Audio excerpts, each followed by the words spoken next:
Bienvenidos a todos y a todas. Veo que solo hay 37 participantes, porque tengo... bienvenidos al este seminario organizado por Concord. Como pueden ver, el seminario lo vamos a grabar, así que deben aceptar la grabación para poder continuar. Por favor, corten los micrófonos mientras estamos haciendo la intervención, así será más fácil, aunque en cualquier momento, cuando terminemos cada sección, tenemos previsto abrir para preguntas, así que es posible que lo hagan luego. Em, Habrá 4 secciones, entonces después de cada sección habrá un momento para preguntas y respuestas. Concord es la Confederación Europea de ONGs dedicadas al desarrollo sostenible y la cooperación internacional. Estamos basados en Bruselas, los que estamos hoy en esta presentación. Es una organización liderada por sus miembros y representa más de 2.600 ONGs de toda Europa.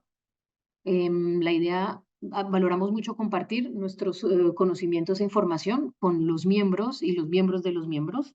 Así que este seminario es parte de esos esfuerzos. El objetivo de este seminario, más precisamente, es ofrecer una mayor comprensión de las tendencias actuales de la financiación de la Unión Europea y mejorar las capacidades de todos ustedes participantes para influir en las modalidades de implementación de los planes de acción anuales de la Unión Europea de 2024 al 2027. Hablaremos de qué se trata durante el seminario. Este seminario es el resultado de un trabajo conjunto entre el Secretariado de Concorda y un grupo de trabajo de miembros de Concorda. Con ustedes estamos hoy Omar García, mi colega de Care International, que me va a acompañar en la presentación, y yo, Belinda Eguis, que trabaja para el Consejo Noruego para los Refugiados. Además, somos parte de este grupo de trabajo de miembros y además estamos acompañados por miembros del Secretariado de Concord, Soren y Georgia, y agradezco mucho a Soren que nos está ayudando con la parte logística. Ahora vamos a lanzar una encuesta para saber quiénes asisten hoy al seminario y tener una idea de su conocimiento actual de los instrumentos de financiación de la cooperación al desarrollo de la Unión Europea. Si pueden responder, por favor.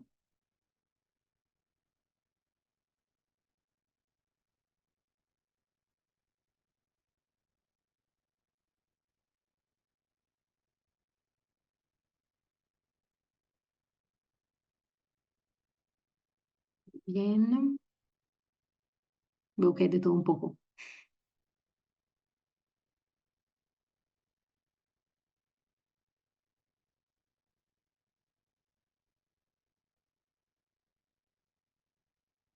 Perfecto.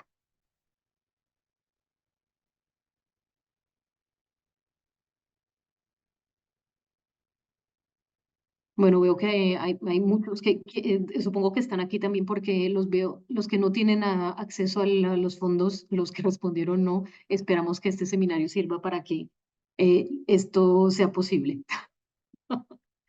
Entonces vamos a empezar. Omar, los temas que cubriremos hoy en la presentación, primero vamos a hablar de la Unión Europea y su presupuesto. Luego hablaremos de la programación, una palabra que va a venir de forma recurrente en la presentación y por eso vamos a explicar de qué se trata. El tercer punto es las tendencias actuales de financiación de la Unión Europea a las organizaciones de la sociedad civil. Em, en este seminario les queremos presentar las conclusiones del informe que tradujimos la parte del león, se llama The Lion's Share en inglés, y compartiremos el informe con ustedes. Y el cuarto punto es el papel que las organizaciones de la sociedad civil pueden jugar y cómo participar para influir en los próximos planes de acción anuales. Tendremos más o menos 45 minutos de presentación y 15 minutos para preguntas y respuestas. Bueno, en cada sección hemos calculado eso y podemos extender 15 minutos si hay aún preguntas al finalizar la hora que hemos reservado para la presentación. Entonces, empezamos por la Unión Europea y el presupuesto. Tal vez, bueno, creo que todos estamos acostumbrados a tener muchas palabras típicas de nuestro trabajo. En Bruselas hablamos del MFF, Multi-Annual Financial Framework. En español se trata del marco financiero plurianual, que es el que define el presupuesto de la Unión Europea por un periodo de 7 años. El actual cubre de 2021 al 2027. Es de la Unión Europea, siendo una organización regional, tiene entre sus propiedades la acción exterior. Entonces, una de sus categorías del gasto, la línea presupuestal 6, es dedicada a esta parte de acción exterior, que representa casi el 10% del presupuesto total de la Unión Europea. Es más o menos 79 billones y medio de euros. La línea presupuestal es 6, incluye el instrumento de desarrollo, que es un instrumento único y se llama el Instrumento de Vecindad, Desarrollo y Cooperación Internacional, que con este nombre tan terrible decidieron agregarle después Europa Global, y como no puedo leer el acrónimo IBDCI, voy a referirme a Europa Global de ahora en adelante. Pero para que sepan, es el instrumento único de ayuda al desarrollo de la Unión Europea. Entonces, la arquitectura financiera de Europa Global es estos 79 miles de millones de los que hablaba. Está dividido en 3 pilares: un pilar geográfico, uno temático y uno de respuesta rápida. Las cantidades, los montos afectados a cada pilar, como pueden ver, la mayoría de los fondos van al pilar geográfico, que tiene un poco más de 60 billones de euros. Y dentro del pilar geográfico hay áreas geográficas. La vecindad, en este caso, tienen que pensar en la Unión Europea como pues en Europa, son las fronteras de Europa, al este y al sur. África subsahariana es en la otra área geográfica. Luego está Asia y el Pacífico. Y por último, América y el Caribe. En la parte temática hay los programas temáticos que son, digamos, más generales. Están derechos humanos y democracia, organizaciones de la sociedad civil, estabilidad y paz y desafíos globales. Por último, hay un pilar complementario que se llama lo llamamos de respuesta rápida, y tiene 3 objetivos con un presupuesto de 13 billones de euros. Respuestas a las crisis y prevención de conflictos, pero en esto no estamos hablando de ayuda humanitaria, es más bien crisis, es un instrumento de paz y estabilidad. El segundo objetivo es resiliencia y la vinculación entre las acciones humanitarias y el desarrollo, es el nexus humanitario y desarrollo. Y no sé por qué está metido aquí, pero unas prioridades de la política exterior de la Unión Europea. Por último, hay una reserva para nuevos retos y prioridades que la Unión Europea decidió crear para tener como una flexibilidad adicional. Entonces, otra vez estamos hablando de crisis que no son humanitarias, pero en este caso, como la crisis del COVID-19, para responder a crisis que no se podían anticipar. Entonces, esta reserva puede contribuir a cualquiera de los pilares. Perfecto. Entonces, ¿cuáles son las cosas que pensamos que debemos retener de las políticas principales de este instrumento Europa Global? La primera es que al menos 93% de estos 79 billones deben ser ayuda al desarrollo. Esto es muy importante, no pueden utilizarse para otros fines. Al menos 20% del presupuesto de estos fondos deben servir a la inclusión social y al desarrollo humano, y en estos incluyen los servicios básicos, servicios sociales básicos. Eh, Al menos 85% de las nuevas acciones, es decir, de los nuevos proyectos que se financien con este instrumento, deben tener la igualdad de género como objetivo principal u objetivo significativo, y de los cuales mínimo 5% objetivo principal. 30% de los fondos deben ser para acciones relacionadas con el clima y y contribuir a los objetivos generales del marco financiero, el marco total en materia de biodiversidad. De forma indicativa, hay un objetivo también de llegar a 10% de los fondos deben estar relacionados, deben ser utilizados en relación con respuestas a la migración y al desplazamiento forzado. Algo muy importante es que hay una prioridad transversal, que es la asociación estratégica con las organizaciones de la sociedad civil. Todos estos objetivos son complementarios, entonces una acción puede cumplir varios de estos, no se excluyen mutuamente.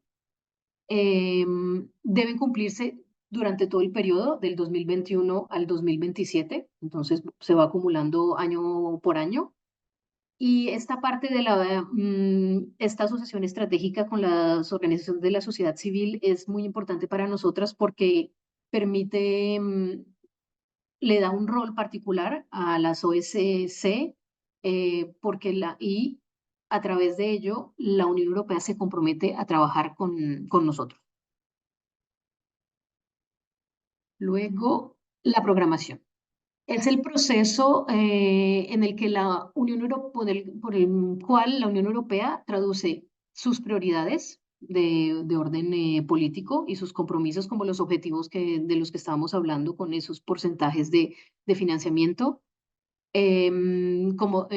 También se incluyen la eficacia de la ayuda al desarrollo, el desarrollo humano, la igualdad de género, los derechos humanos. Todo lo que estábamos hablando de esos porcentajes son esas prioridades.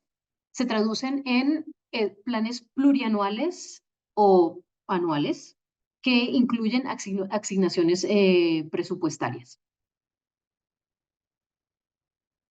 Siguiente. Entonces, ¿cómo vamos del presupuesto general, es decir, de ese presupuesto de 7 años, a una programación anual? Hay una estrategia de 2021 a 2027. Esa estrategia se llama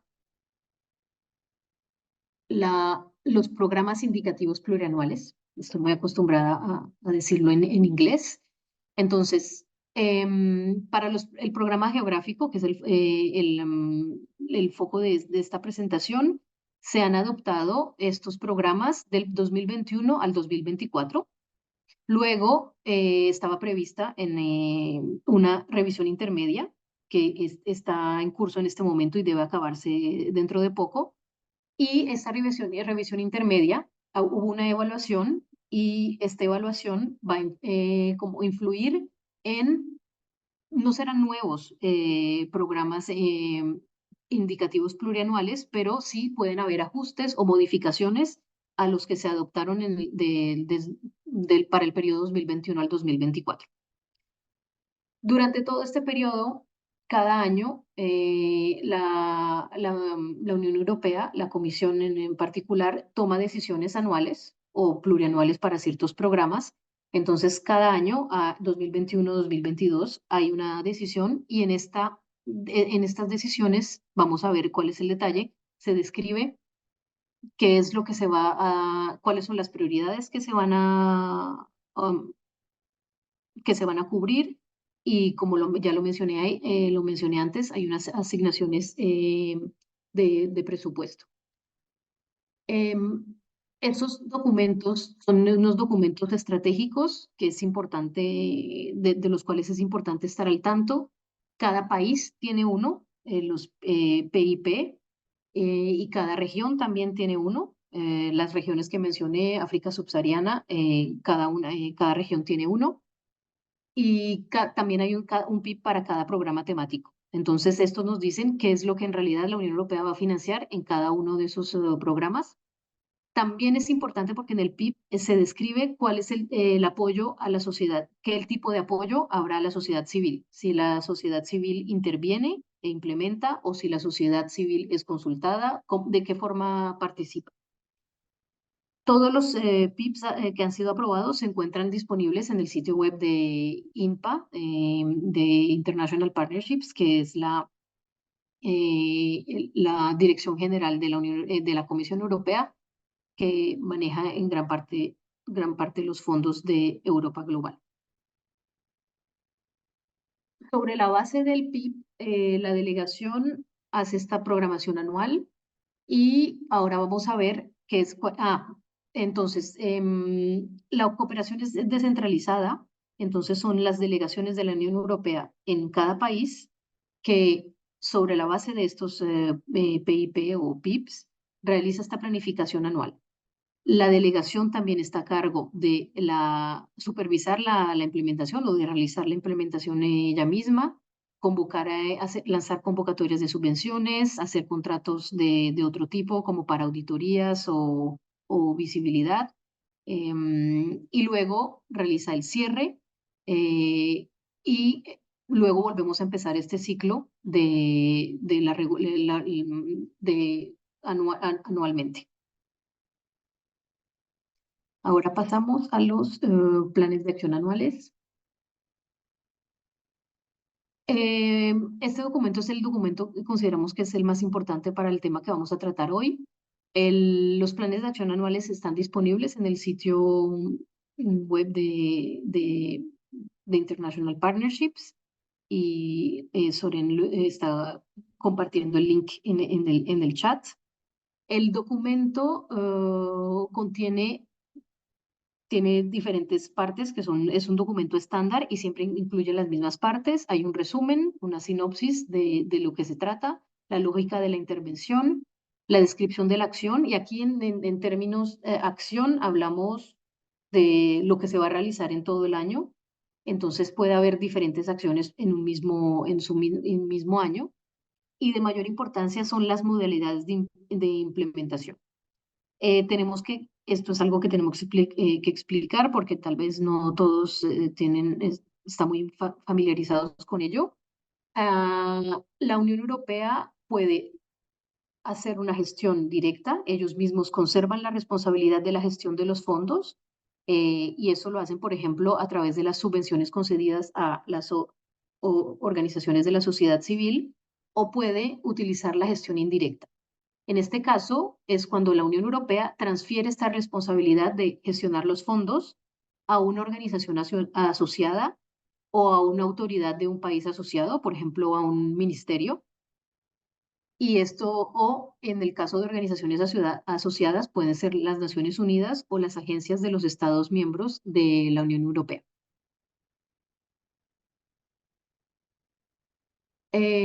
Otros ejemplos de organizaciones asociadas pueden ser la ESID, que en América Latina tal vez la conocen más, la Agencia para la Cooperación, la Agencia Española, o si no, la Agencia Francesa para el Desarrollo. Todos ellos pueden gestionar los fondos de la Unión Europea. Las entidades que ejecutan los programas en esta modalidad deben realizar una evaluación previa de sus sistemas para que la Unión Europea les conceda los responsabilice.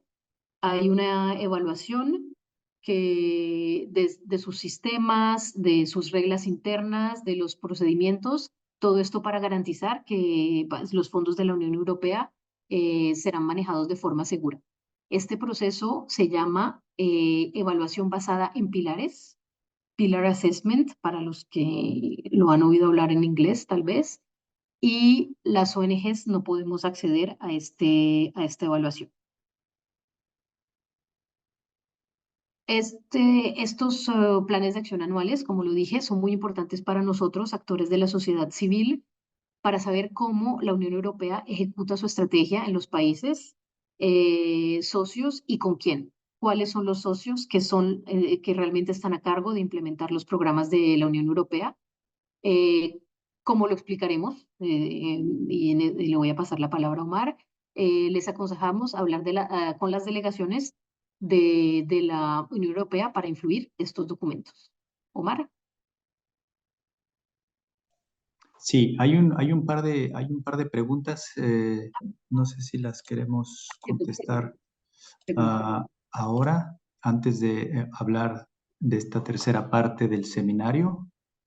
Hay una pregunta referente al hecho de que por qué, la razón por la cual Venezuela no tiene un plan plurianual y en lugar de eso tiene un individual measure. Ok, Am, bueno, tenemos los casos especiales siempre. Cuando no hay cooperación bilateral, porque la Unión Europea no reconoce un gobierno o ha roto relaciones con este gobierno, no hay un PIP, no hay un plan de implementación plurianual, lo que no quiere decir que no haya una estrategia de cooperación de apoyo para el país, pero no va a ser una estrategia como la estrategia de 7 años que implica que ha sido con la que se ha llegado a un acuerdo con el gobierno, con el país socio. Entonces, con Venezuela en este caso no hay, pero eso no significa que la Unión Europea no apoye a la sociedad civil venezolana. Entonces, en esos casos se adoptan special measures, medidas especiales o individual measures, dependiendo del procedimiento que escoja la comisión.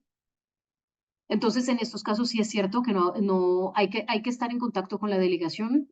Puedo compartir el ejemplo de, por ejemplo, en Myanmar, no hay tampoco un PIB, pero hemos hablado con INPA y sabemos que INPA sí tiene una estrategia a mediano plazo y ha identificado unas prioridades en las que quiere contribuir, aunque no sea trabajando con el país socio. Espero haber respondido la pregunta. Tenemos una pregunta que dice, ¿cuál es el periodo más adecuado para influir sobre los planes anuales? Salut Laurence. De la cuestión, la verdad, no los planes ya quisiéramos que fuera como ECO, que hay un ciclo anual bien, bien establecido. Generalmente los planes de acción anuales están en retraso, así que yo diría que es al principio, no, los planes de acción anuales se aprueban generalmente durante el curso del año en el que se deben aplicar. Por ende, yo diría que a principios de año, de cada año, todavía hay posibilidad para influir en los planes de acción anuales porque no los han aprobado.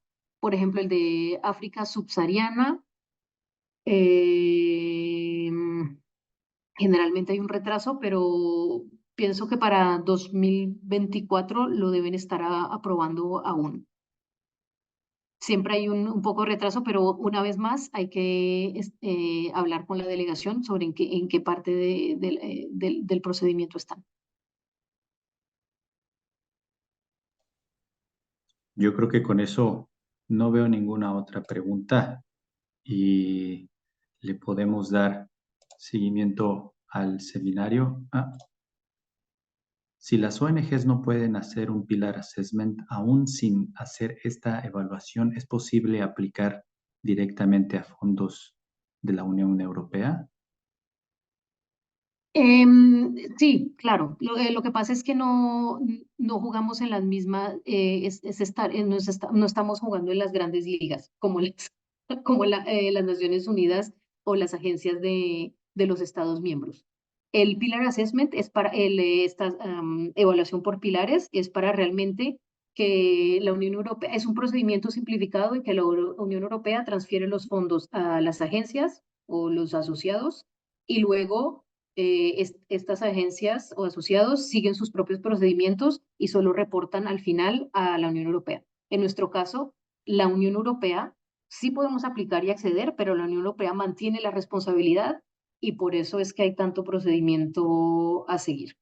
Pero sí se puede acceder, es solo que son diferentes modos de implementación y de eso vamos a hablar justamente ahora. Omar.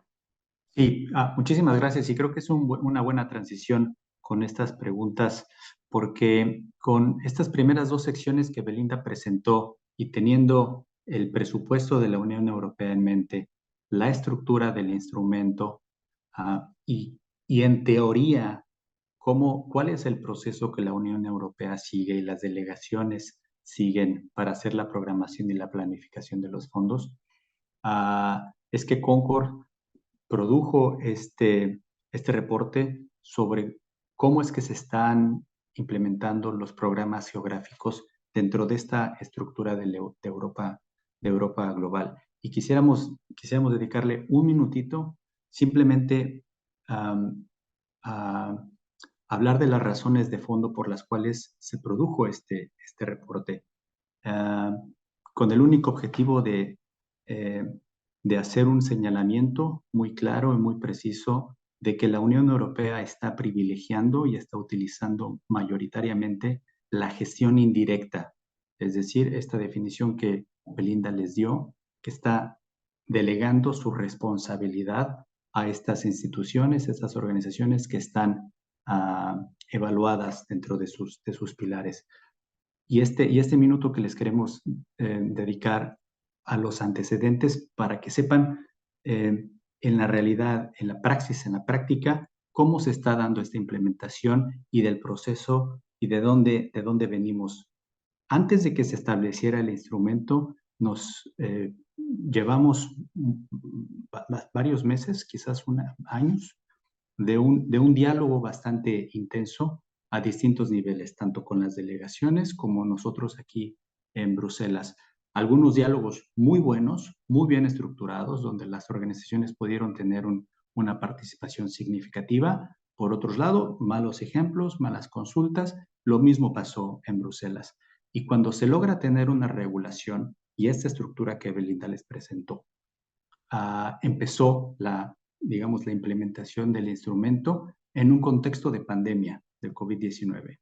La Unión Europea tuvo que repensar, reacomodar sus piezas y una vez que tuvo la casa en orden nuevamente, llegó la guerra en Ucrania y tuvo que hacer lo mismo, repensar, reacomodar y responder a una presión regional en su vecindario y una presión global. Y con todo este proceso, también mencionado por Belinda, llegamos a una evaluación intermedia que nosotros teníamos en mente y que lo habíamos visto como una ventana de oportunidad para nosotros poder involucrarnos con la Unión Europea y empezar a hacer señalamientos con el único objetivo de mejorar la práctica en términos de la implementación y de las alianzas que tiene la Unión Europea. Y vimos esta oportunidad, nos sentamos, porque veníamos desarrollando un sentido nosotros, a pesar de tener en cuenta y en mente esta alianza estratégica que debe de establecer la Unión Europea con las organizaciones de la sociedad civil para la implementación de los programas geográficos del Instrumento Europa Global, no se estaba dando. Teníamos este sentimiento y lo que hicimos en Concord fue sentarnos y agarrar prácticamente 300 documentos, de esos documentos que Belinda les platicó, de los planes anuales de acción, y empezar a desmenuzar y a encontrar cuál era la razón por la que faltaba la información, hay poca claridad y cuáles son los alcances que tiene la programación que estábamos viendo en los primeros años de la implementación del instrumento de Europa Global. Sabíamos que la gestión indirecta estaba en aumento, sabíamos que hay menos llamadas a propuestas para las organizaciones de la sociedad civil y que cuando las hay, quizás son muy grandes y las organizaciones pequeñas y medianas se ven en una imposibilidad de tener una participación significativa. Entonces, con eso nos sentamos, agarramos 278 lo que nosotros llamamos los documentos programáticos de distinta índole, de distintos países, de distintas regiones, y juntamos una muestra de 7.500 millones de euros. El 50% de esa muestra es cooperación bilateral y el otro 50% es cooperación regional. Y encontramos que en la cooperación nacional el 54% se está gestionando de manera indirecta. Es decir, que la Unión Europea no le está dando un seguimiento tan de cerca y está delegando esa responsabilidad.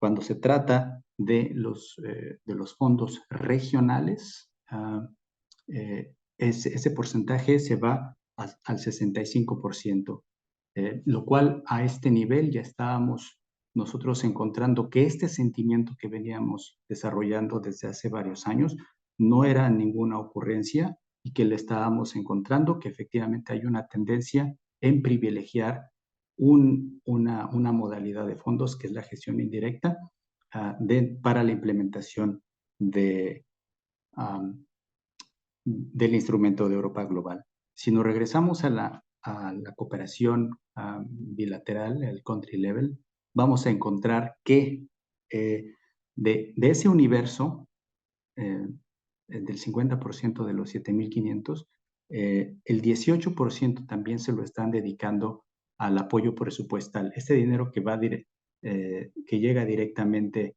a los ministerios de los distintos países con los que la Unión Europea tiene relaciones, y que deja muchísima imposibilidad para que las organizaciones de la sociedad civil se puedan relacionar con esto. No quisiéramos dedicarle muchísimo tiempo a darles más datos y cifras porque finalmente están en el reporte y simplemente les queremos dar una idea de las cosas que hemos encontrado, de los hallazgos. Si tienen alguna pregunta, por favor, no duden en abrir su micrófono o ponerlo en el chat. Y una vez que nos adentramos en estos hallazgos de la gestión indirecta, de estos 1,000 millones que encontramos, de este 26%, cuando se trata de la cooperación bilateral con los países, de ese universo, que ya es reducido, todavía cuando nos acercamos más, vemos que únicamente el 27% de esa gestión directa se va a llamadas a propuestas y que no necesariamente están destinadas a únicamente a trabajar con las organizaciones de la sociedad civil. Es un ambiente altamente competitivo en las que organizaciones pequeñas y medianas tienen que competir con organizaciones y con instituciones que tienen muchísimo más capacidades y estrategias de recaudación de fondos mucho más sólidas, haciendo prácticas bastante discriminatorias para organizaciones que no necesariamente tienen las mismas capacidades. Encontramos que el 25% en nuestra muestra se fue a adquisiciones públicas y dentro de esa cooperación bilateral, el 46% se fue a asignaciones directas. Muchas veces, en estos documentos que nosotros analizamos, en estos 278, encontramos que las organizaciones que se están beneficiando de esta asignación directa son las organizaciones que tienen una capacidad de sostener una relación de largo plazo que va más allá de una subvención con las delegaciones de la Unión Europea o con distintas instituciones de la Unión Europea, lo cual pone en desventaja nuevamente a organizaciones más pequeñas y medianas en distintos países y en distintas regiones.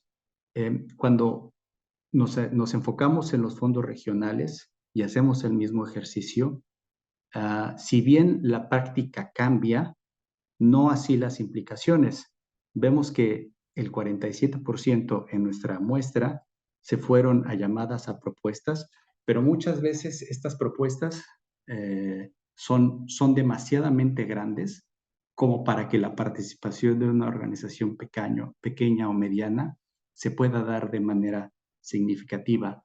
Entonces, el diálogo que estamos intentando sostener con la Unión Europea en Bruselas es poner el foco sobre estos hallazgos y, más allá de mostrarles los hallazgos, las implicaciones que tienen estos hallazgos en cuanto a las alianzas que se están formando y las implicaciones para las organizaciones que ellos dicen valorar y que ellos dicen es estratégica no solo para la implementación de ese instrumento que estamos viendo, pero para los objetivos de desarrollo sustentable, para el Acuerdo de París de Clima, para la agenda feminista en las regiones, para la agenda de cuidados. Entonces, hay implicaciones más allá de las que simplemente hablar de darle datos a la Unión Europea.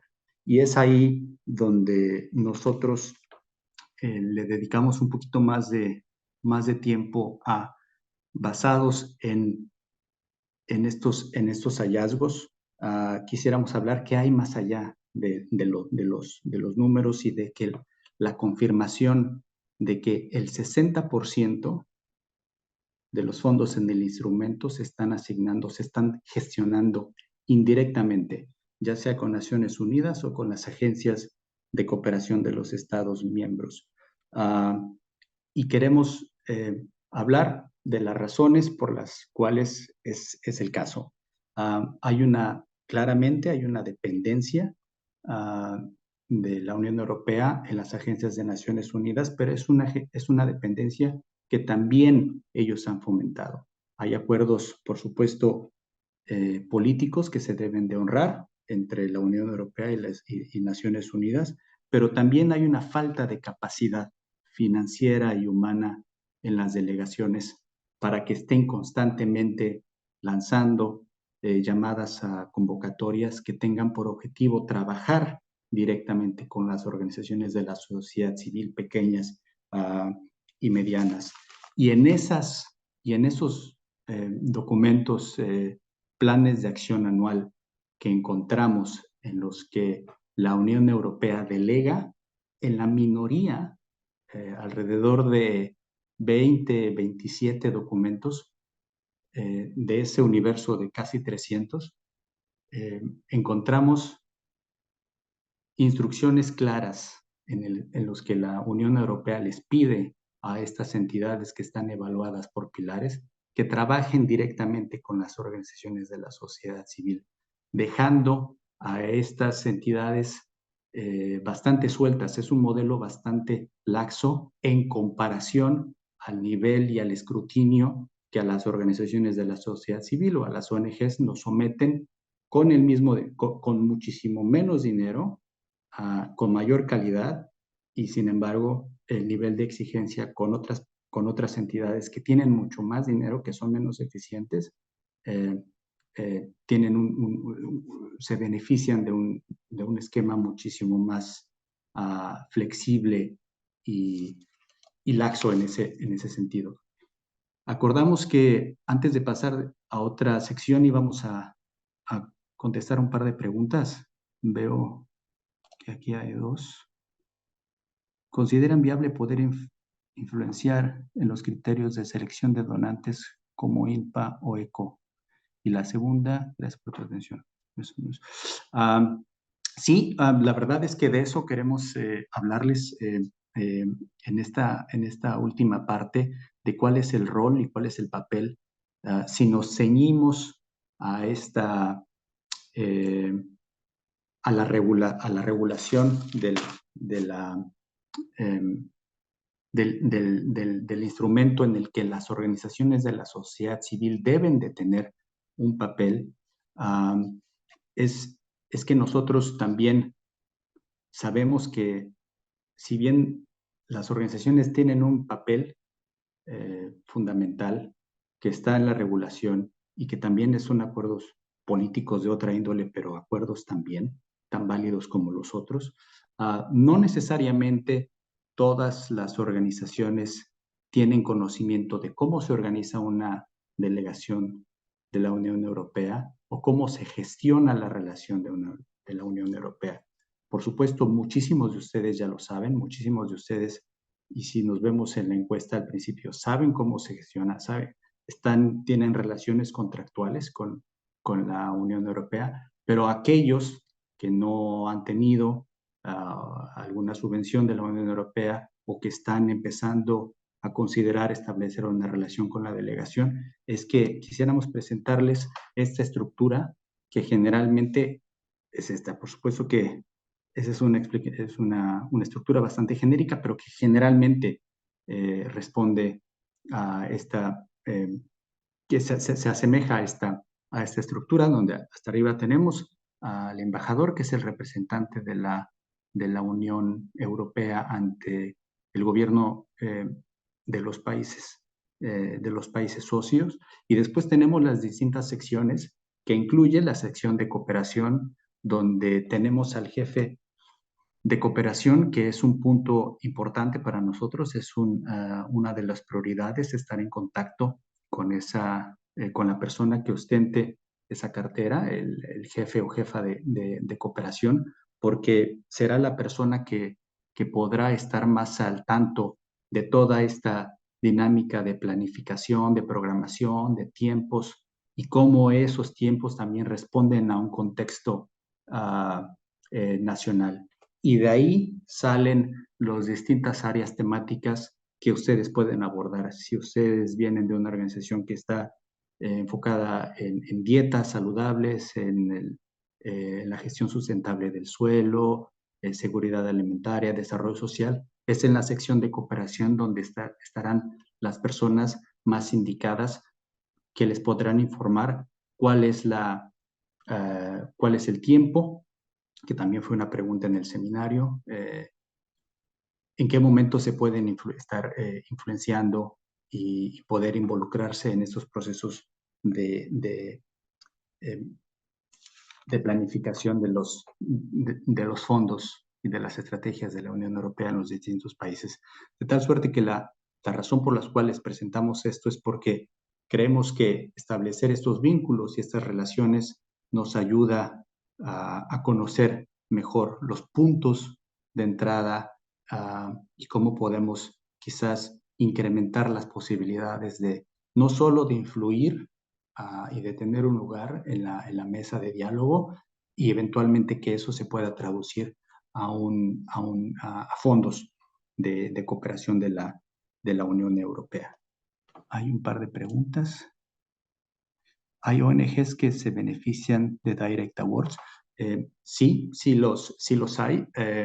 Las asignaciones directas es una modalidad que existe dentro del abanico de oportunidades o de opciones que tienen las delegaciones. Se dan en contextos muy específicos, sobre todo en contextos de fragilidad, donde los contextos no permiten una competencia muchísimo más abierta y que se pueda gestionar con mayor tranquilidad, pero sí hay casos de organizaciones no gubernamentales que se benefician de asignaciones directas. Las organizaciones pequeñas están agonizando y son las que más inciden en esos contextos. Es correcto, sí, estamos conscientes de las complejidades y de los retos en los que las organizaciones están operando, y de ahí un poco el seminario para poder contribuir y comunicar todas estas herramientas que están de alguna manera a su favor y de las cuales podemos nosotros hacer uso para entablar una relación y forzar a la Unión Europea que esté honrando su compromiso con las organizaciones de la sociedad civil, y que tenga verdaderamente un liderazgo a nivel mundial en ese sentido, en el apoyo a las organizaciones de la sociedad civil. ¿Y por qué les presentamos esta estructura? Es porque quisiéramos nosotros, por supuesto, con mucho respeto, darles tres recomendaciones, sugerencias. Primero, de contactar a las delegaciones de la Unión Europea si no lo han hecho todavía, y utilizar la excusa del reporte, la parte de León que se produjo, y utilizarlo un poco como picaporte para sacar un poco más de información, hablar de las implicaciones del uso mayoritariamente de la gestión indirecta, cuáles son las implicaciones, sobre todo para estas organizaciones que están agonizando, y cuál es el papel que debería de jugar la Unión Europea a través de sus delegaciones. Seguir haciendo un llamado para que sigan ustedes organizando las alianzas que ya tienen, y si no las tienen, que las puedan formar de manera informal o de manera formal, para garantizar la presencia y la participación de las organizaciones en estos procesos. Y obviamente también para prepararse, porque cuando vamos a hablar con una delegación, con algún jefe de cooperación, es importante que nosotros tengamos mensajes coordinados, que nos hablemos entre nosotros, pero que también tengamos muy en mente todas esas prioridades que las delegaciones y que la Unión Europea tienen predefinidas con los países. Nosotros debemos de hablar en función de esas prioridades y cómo nuestros mensajes o sus mensajes que estarán transmitiendo van en relación a una estructura, y esa sincronía ha demostrado que ayuda para avanzar y profundizar en las relaciones. Entonces es importante que cuando nos reunamos con las delegaciones sepamos cuáles son las prioridades. Y para eso, más allá de que ustedes conozcan su realidad regional, nacional, lo que hace el reporte es elaborar una serie de recomendaciones que están muy bien sustentadas, muy bien articuladas, que van de distintas, eh,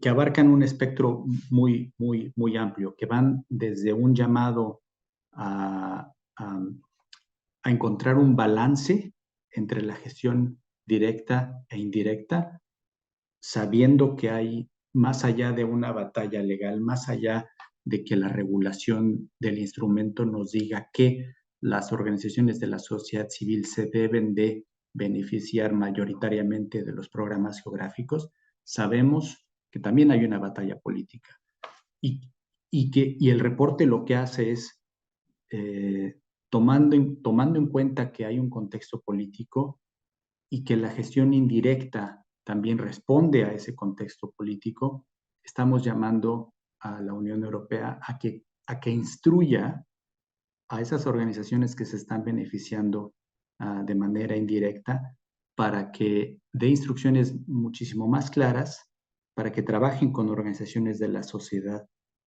civil, para que haya también un fortalecimiento de las capacidades financieras y humanas en las delegaciones de la Unión Europea, para que haya, por supuesto, una mejora y un incremento en ese diálogo que se establece o que se debería de establecer con las organizaciones de la sociedad civil para que sea significativo, y recomendaciones como que se debe de estar financiando un esquema, un marco de cooperación con las organizaciones, que vaya de largo plazo y que no esté limitado a las organizaciones eh, que ustedes conocen, que son organizaciones medianas o grandes en el contexto nacional, que haya una intención de estar, de tener por objetivo las organizaciones pequeñas y las organizaciones medianas en los distintos países.